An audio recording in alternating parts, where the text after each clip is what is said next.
Harry Enten of CNN just said what most anchors won't. Trump is remaking America. And that's just based on the numbers.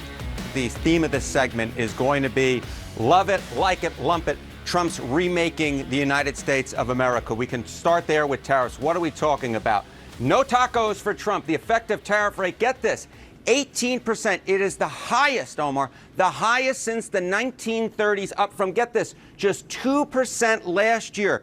As I'm going to talk about in this segment, I can't think of a more influential president during this century, and it starts here with tariffs. He said he was going to raise tariffs, and despite the claims otherwise, he is in fact doing that. The effective tariff rate at this point looks to be 9 times as high as it was last year, the highest since the 1930s in FDR, Omar. Well, let's jump. The other big thing that Trump ran on, right, was immigration. How about net migration into the United States? Get this, it's down.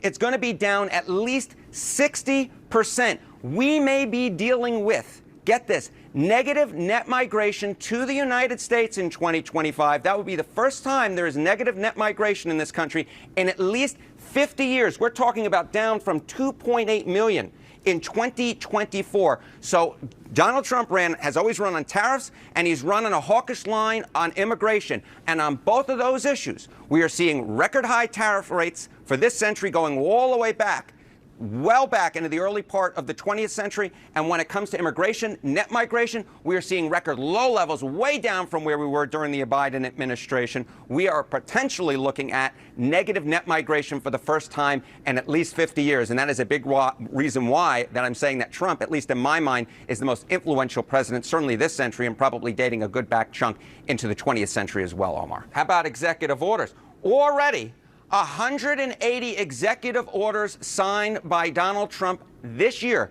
You have to go all the way back to the FDR administration once again to find a year in which there were as many executive orders signed as we have this year. To give you an idea, Biden during his first year signed 77. That's the entire year. We're only a little bit more than halfway through this year, Omar. Again, this is why I'm saying executive orders, immigration with net migration, and we're talking about tariffs and the effective tariff rate. Donald Trump is remaking the United States. Love it, like it, or lump it. He has been tremendously influential to a historic degree, Omar. Check the mic and make sure it sound right, boys. Of course, everyone knows Harry Enten has a numbers problem. But his willingness to go where no mainstream news anchor has been willing to go is evidence of something even bigger. So let's not breeze past it. Trump pulled off the greatest political comeback in modern American history. He didn't just revive his campaign, he rebuilt the Republican Party.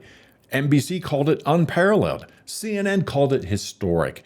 We just call it proof that God has a sense of humor. Out with the country club consultants, in with parents, truckers, and steelworkers. It's no longer about defending donors, it's about defending the country. And while Trump was rebuilding, the Democrats were unraveling.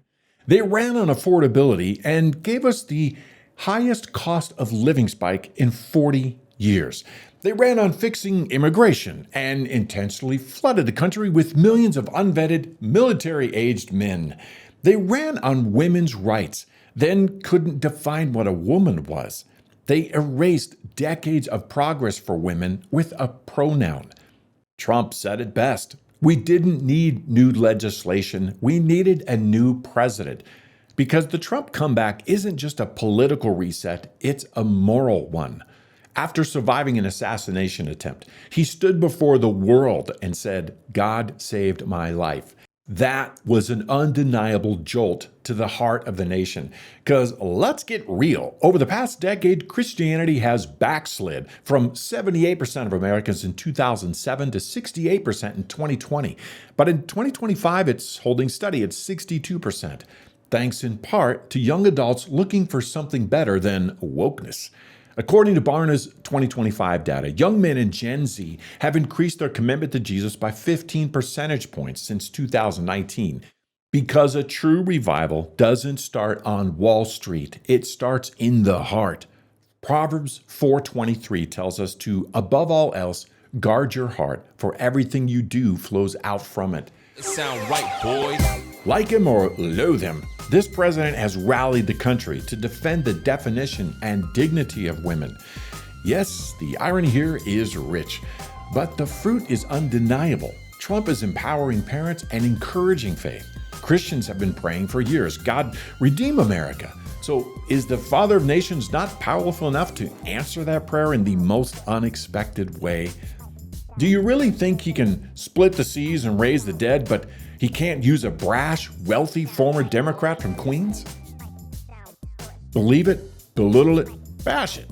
But God's plans don't need our permission. If this video got you fired up, comment below. Come on, like, subscribe. Do you believe that God can use an oddball to recharge the heart of a nation? Or are we on a foolish path to doom and gloom? I'm Brian Tuttermore with today's Faith Check News. Remember, think right to live free.